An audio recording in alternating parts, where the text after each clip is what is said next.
بسم اللہ الرحمن الرحیم۔ السلام علیکم ورحمۃ اللہ وبرکاتہ۔ میں زبیر خان ہوں اور آپ میرا ویلاگ دیکھ رہے ہیں۔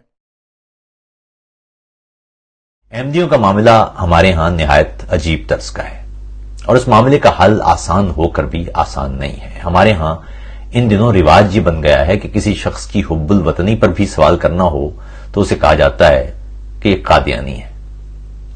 دوسرا ایک اور رواج ہمارے ہاں یہ ہے کہ اگر آپ نے کسی بھی برادری کے حقوق کی بات کی تو اس کا لازمی مطلب یہ ہے کہ آپ کا تعلق اس برادری سے ہی ہے۔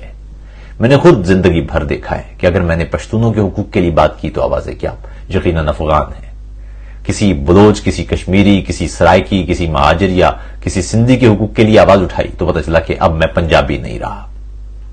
کسی ہزارہ کے قتل پر بات کی تو کوئی پکارا آپ یقیناً ہزارہ ہوں گے۔ کسی شیعہ کے گھر کی تباہی پر لکھا تو کوئی من چلا پکارا آپ یقیناً اہل تشیعی ہیں۔ کسی ہندو بچی کے جبری تبدیلی مذہب پر بات کی تو سننے کو ملا یقیناً آپ بھارت سے تعلق رکھتے ہیں۔ یعنی کسی ظلم پر آواز اٹھانے کے لیے آپ کو مظلوم برادری کا حصہ ہونا چاہیے، اس کا ایک فرد ہونا چاہیے، اور فقط انسانیت کے تعلق سے ہمارے درمیان کوئی بھی رشتہ قائم نہیں ہو سکتا، یا انسانیت کا تعلق ہمارے درمیان کافی نہیں ہے۔ مجھے تو خوف ہے کہ اگر میں نے کسی روز جانوروں کے حقوق کے لیے بات کر دی تو کہیں مجھے انسانیتی کے دائرے سے نہ نکال دیا جائے۔ بات یہ ہے کہ پاکستانی معاشرے میں احمدیوں کے حقوق کی بات کرنا سب سے زیادہ مشکل کام ہے۔ وجہ یہ ہے کہ اس کے لیے پہلا جملہ آپ کو سنائی دے گا کہ آپ یقیناً احمدی ہوں گے، اور اس کے بعد آپ پر سماج کے سارے دروازے بند ہوتے چلے جائیں گے، کیونکہ صرف انسانیت کی بنیاد پر آپ کسی دوسرے انسان کے ساتھ کسی بھی زیادتی پر کیسے آواز اٹھا سکتے ہیں؟ یقیناً آپ احمدی ہوں گے۔ تو پہلے تو یہ واضح طور پر سن لیجئے کہ مجھے کشمیریوں کے لیے بولنے کے لیے کشمیری ہونے کی ضرورت نہیں ہے، روہنگیا کی تباہی پر بات کرنے کے لیے روہنگیا ہونے کی ضرورت نہیں ہے، فلسطینیوں کی آزادی کے حق یا زندگی کے حق کے لیے بولنے کے لیے مجھے فلسطینی ہونے کی ضرورت نہیں ہے، ایغوروں کی بربادی کا نوحہ پڑھنے کے لیے ایغور ہونے کی ضرورت نہیں ہے، اور اپنے ملک میں بلوچوں، پشتونوں، سندھیوں، مہاجروں، پنجابیوں، کشمیریوں، کسی بھی دوسری قوم کے لیے آواز اٹھانے کے لیے میرا اس قوم سے تعلق ہونا ضروری نہیں ہے۔ اسی طرح ملک میں بسنے والے مسیحیوں، ہندوؤں، سکھوں یا احمدیوں سمیت کسی بھی مذہبی اقلیت یا شیعہ، سنی یا دیگر مسالک سے جڑی کسی بھی مسلکی اقلیت کے ساتھ پیش آنے والی کسی آفت پر افسوس کے لیے میرا اس خاص مسلک سے تعلق ہونا ضروری نہیں ہے۔ میرے قلم سے پھوٹنے والے الفاظ سراسر انسانیت کے ضمیر کے طور پر روشنی دیتے ہیں۔ احمدیوں سے متعلق ایک جملہ آپ کو یہ بھی سنائی دیتا ہوگا کہ وہ دیگر اقلیتوں سے مختلف ہیں، اور اگر وہ اپنے آپ کو غیر مسلم پکارا کریں اور ہندوؤں، مسیحیوں یا دیگر اقلیتوں کی طرح ہو جائیں تو ان کے خلاف نفرت ختم ہو جائے گی۔ یا احمدی چونکہ دستور پاکستان کی چند شقیں نہیں مانتے اس لیے ان کے لیے کوئی رعایت نہیں ہونا چاہیے، حالانکہ یہ کہنے والے زیادہ تر لوگ وہی ہیں جو اس ملک کے پورے دستور کو پامال کرنے والوں کو بھی مسیحا سمجھتے رہے ہیں۔ اس ملک میں دستور منسوخ کرنے والوں اور پی سی او کے تحت ملک چلانے والے 11 10 سال کی حکمرانی بھی کرتے رہے ہیں، اور اب تک ان میں سے کسی کو کبھی نہ ملک دشمن کہا گیا ہے اور نہ کوئی سزا دی گئی ہے۔ خیر، اس پر پھر کبھی بات کریں گے، لیکن اس پورے معاملے پر بھی کچھ دیر بعد میں تفصیل سے بات کرتا ہوں، مگر پہلے نفرت کے اس دائرے کے پورے چکر کو ذرا غور سے دیکھتے ہیں۔ دنیا بھر میں وہ معاشرہ ہمیشہ ایک فاشسٹ معاشرہ ہوتا ہے جہاں اکثریت کو اقلیت سے خوف میں مبتلا کر دیا جائے۔ میانمار میں بدھ مت اکثریت سے ہیں۔ دنیا بھر میں بدھ مت اور بدھا کی تعلیمات کو امن اور محبت کے درس کے طور پر دیکھا جاتا ہے، مگر برما کی راکھین ریاست میں روہنگیا مسلمانوں کے ساتھ جو کچھ ہوا وہ ساری دنیا نے دیکھا۔ اقوام متحدہ نے اسے نسل کشی تک قرار دیا، اور برما میں جو جملہ سب سے زیادہ فروخت ہوا وہ تھا کہ یہ جو روہنگیا ہیں یہ خود کو بنگلہ دیشی کہہ لیں تو سکون سے رہ سکتے ہیں، دوسری صورت میں ان پر زندگی کے دروازے بند کر دیے جائیں گے۔ چینی علاقے سینکیانگ میں ایغوروں سے متعلق چینی حکام کا کہنا ہے کہ ایغور اپنا مذہب، اپنی ثقافت سب چھوڑ دیں کیونکہ اس سے چین کو خطرہ ہے، اور اس خطرے کو عوام میں بیچ کر لاکھوں ایغوروں کو حراستی مراکز نما تربیتی گھروں میں منتقل کر دیا گیا جہاں انہیں اچھا والا چینی باشندہ بنایا جا رہا ہے۔ کردوں کی حالت ہمارے سامنے ہے، فلسطینیوں کی حالت ہمارے سامنے ہے۔ بھارت میں انتہا پسند ہندوؤں کا موقف ہے کہ وہاں سکھ، مسیحی اور بدھ مت کے پیروکار اقلیتی بھی تو بستی ہیں، مگر مسلمانوں سے دیش کو خطرہ ہے، اس لیے ان مسلمانوں کا بندوبست کرنا پڑے گا۔ جرمنی میں نازی دور میں یہودیوں اور ہر غیر جرمن نسل فرد سے متعلق کچھ اسی طرز کی رائے تھی۔ اس طرح لوگوں کو چن چن کر قتل کیا گیا یا ملک بدر کیا گیا جو نازیوں کے طے کردہ فارمولے پر پورے نہیں اترتے تھے، حب الوطنی کے نازی فارمولے پر پورے نہیں اترتے تھے۔ احمدیوں سے متعلق ہمارا معاشرتی رویہ اس سے مختلف نہیں ہے۔ اعتقاد یا نظریے کا مختلف ہونا یا ان کے نظریے سے اختلاف ہونا ایک انسانی اور علمی معاملہ ہے، اعتقاد کا معاملہ ہے، ایمان کا معاملہ ہے۔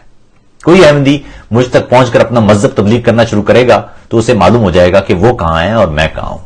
میں کسی بھی نظریے سے شدید حد تک اختلاف کا حق رکھتا ہوں، بالکل ایک قدم آگے بڑھ کے یہ بھی کہہ دیتا ہوں کہ میں کسی نظریے سے نفرت تک کا حق بھی رکھتا ہوں، مگر نظریے کے اختلاف کی وجہ سے کسی انسان سے نفرت کا حق کسی دوسرے انسان کو حاصل نہیں ہے۔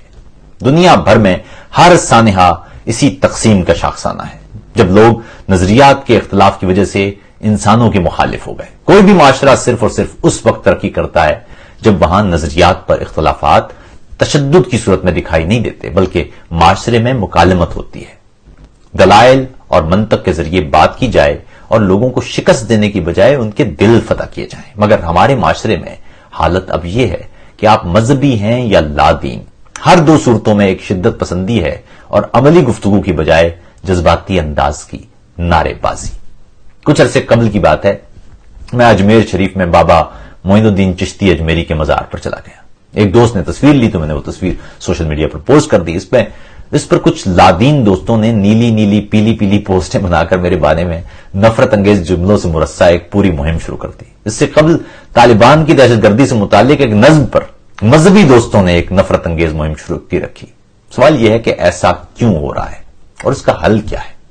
اس سوال کا جواب ہے ہمارے معاشرے میں گناہ اور جرم کے درمیان فرق ختم کر دیا گیا ہے۔ کسی گناہ پر کسی انسان کو سزا دینے کا اختیار خدا کے پاس ہوتا ہے، جبکہ معاشرے کا کام کسی انسان کو کسی جرم پر سزا دینا ہوتا ہے۔ ہمارے ہاں معاملہ یہ ہے کہ گناہ پر سزا ہم دینے لگے ہیں اور جرم پر سزا خدا پر چھوڑ دی ہے، یعنی جو کام خدا کے کرنے کا ہے وہ ہم کر رہے ہیں اور جو کام ہمارے کرنے کا ہے وہ ہم نے خدا کے سپرد کر رکھا ہے۔ اس کا حل یہ ہے کہ اس فرق کو ختم کیا جائے جو انسانوں کے درمیان مذہب یا رنگ یا نسل یا مسلک کی بنیاد پر قائم ہے۔ خدا کو اپنا کام کرنے دیں اور معاشرہ اپنا کام کرے۔ ایمان اور اعتقاد جانچنا خدا کا کام ہے، جبکہ معاشرتی قوانین کا کام جرائم کا انسداد ہے۔ گناہ اور خدا اور فرد کا معاملہ ہے، خدا اس سے نمٹے گا، جرم سے آپ نمٹیے۔ یہ ابہام معاشرے ہی کا نہیں بلکہ ریاست تک کا مسئلہ بن گیا ہے۔ جب کوئی ریاست کسی ایک مذہب کو سرکاری بنا لے تو سوال یہ ہے کہ پھر اس پر بسنے والے دیگر مذاہب کے لوگ کس طرح پہلے درجے کے شہری رہیں گے؟ اور اگر کوئی ریاست اپنے شہریوں کے درمیان مذہب کی بنیاد پر تفریق شروع کر دے تو پھر وہ کس طرح ترقی پا سکتی ہے؟ یہ کیسے ممکن ہے کہ کوئی ماں اپنے بچوں کے درمیان فرق کرے اور گھر قائم رہے یا گھر برقرار رہے یا ترقی کرے؟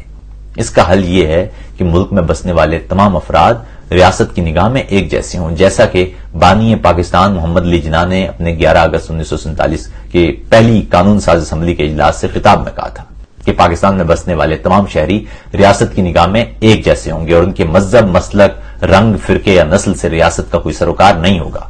اور آخر میں ایک بات اور سمجھ لیجئے، کسی بھی شخص کو یہ حق حاصل ہوتا ہے کہ وہ نظریے سے اختلاف کی بنیاد پر کسی دوسرے شخص کو اس نظریے کا ماننے سے انکار کر دے۔ مثال کے طور پر میں کسی شخص کے نظریات سن کر یہ سمجھنے کا یا ماننے کا یا قرار دینے کا حق رکھتا ہوں کہ وہ انسانیت کا علمبردار فار ایگزامپل نہیں ہے، مگر مجھے یہ حق حاصل نہیں ہے کہ میں اسے کہوں کہ وہ خود یہ تسلیم بھی کرے۔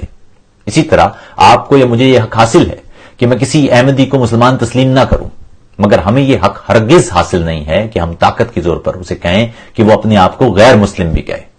کسی احمدی کو غیر مسلم سمجھنا آپ کا حق ہے، مگر اس کو خود کو غیر مسلم سمجھنا یا نہ سمجھنا یہ اس کا حق ہے۔ اسی طرح کسی احمدی کا مجھے غیر مسلم سمجھنا اس کا حق ہے، مگر یہ کسی صورت قابل قبول نہیں ہوگا کہ وہ کسی علاقے میں اکثریت کے حامل ہو جائیں اور مجھے مجبور کریں کہ میں خود کو مسلمان کہنا چھوڑ دوں۔ نظریات سے اختلاف کا مکمل حق دلیل کے ذریعے انہیں صریحاً رد کرنا اور اپنا نظریہ مکمل استدلال کے ساتھ سامنے رکھنا بہتر انسانی معاشرے کی ضمانت ہوتا ہے۔ تشدد، طاقت، دھونس اور منہ سے جھاگ نکالنے یا چنگاڑنے کی بجائے علمی انداز سے گفتگو کا راستہ اپنائیے، مکالمت کا راستہ اپنائیے، علم کا راستہ اپنائیے۔ نظریاتی اختلاف پر یا اعتقاد کے یا مسلک کے اختلاف پر لوگوں کی گردنیں نہیں ماری جاتی، بلکہ استدلال سے نظریات کو شکست دے کر انسانوں کے دل بدلے جاتے ہیں۔ کیونکہ کیوں گفتگو نہیں ہو سکتی؟ کیوں ہم نظریات کے اختلاف پر بات نہیں کر سکتے؟ کیوں ہم اعتقاد پر بات نہیں کر سکتے؟ اور اختلاف برقرار رہنے پر کیوں ہم اختلاف پر اتفاق کرنے سے قاصر ہیں؟ کیوں ممکن نہیں کہ ہم انسانوں کو اختلاف کے باوجود برداشت کر پائیں؟ ہم کیوں سمجھتے ہیں کہ نعوذ باللہ خدا کے کام کرنے کے کام ہم کر سکتے ہیں؟ میرا ایمان و اعتقاد سراسر میرا اور خدا کا تعلق ہے۔ کسی بھی دوسرے انسان کو کسی بھی صورت یہ حق حاصل نہیں ہے کہ خدا اور بندے کے درمیان اس تعلق سے متعلق وضاحتیں لیتا یا دیتا پھرے۔ یہ خود اسلام کے بنیادی فلسفے کی خلاف ورزی ہے۔ یہ وہ تباہ کن عمل ہے جو ہمارے معاشرے کو کسی صورت فکری طور پر بالیدہ نہیں ہونے دے گا۔